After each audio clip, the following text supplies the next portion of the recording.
بسم اللہ الرحمن الرحیم۔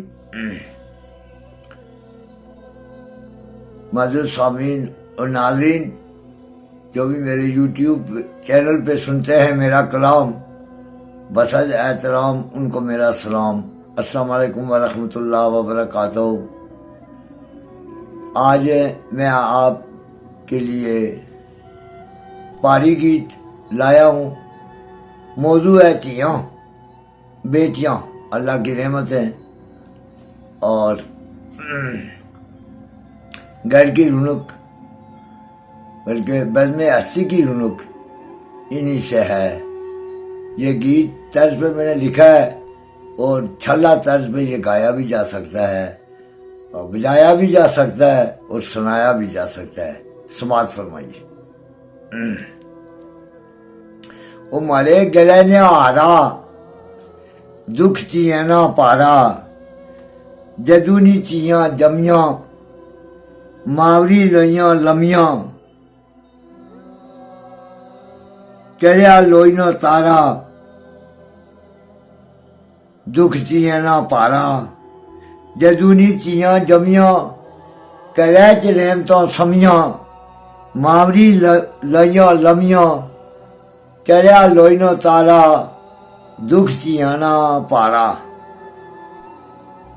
پھر سکولے پڑھیاں، پھر سکولے پڑھیاں، نکی جوانی چڑھیاں، بائی ڈولی وچ کھڑیاں، ٹوٹیا ماؤنا سارا دکھ چیاں نہ پارا، دکھ چیاں نہ پارا۔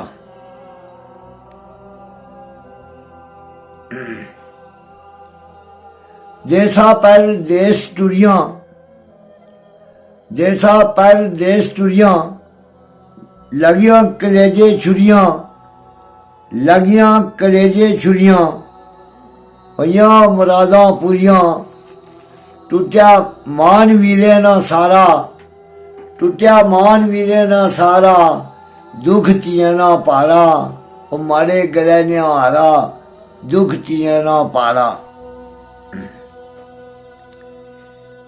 ماوری منگن دعائیں، ماوری منگن دعائیں، نصیب چیری نے بنائیں، ماوری منگن دعائیں، فضل کرے رب سائیں، نصیب چیری نے بنائیں، دکھ نجمی رونا پیو بیچارا، ماوری منگن دعائیں، فضل کری رب سائیں،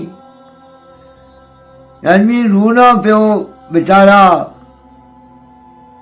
دکھ چیاں نہ پارا، دکھ چیاں نہ پارا، ماوری منگن دعائیں، فضل کری رب سائیں، نصیب چیری نے منائیں، نجمی رونا پیو بیچارا دکھ چیاں نہ پارا، کرے جدونی چیاں جمیاں، کرے رحمتاں سمیاں، ماوری لئیاں لمیاں، چڑھیا لوئی نہ تارا دکھ چیاں نہ پارا، دکھ چیاں نہ پارا۔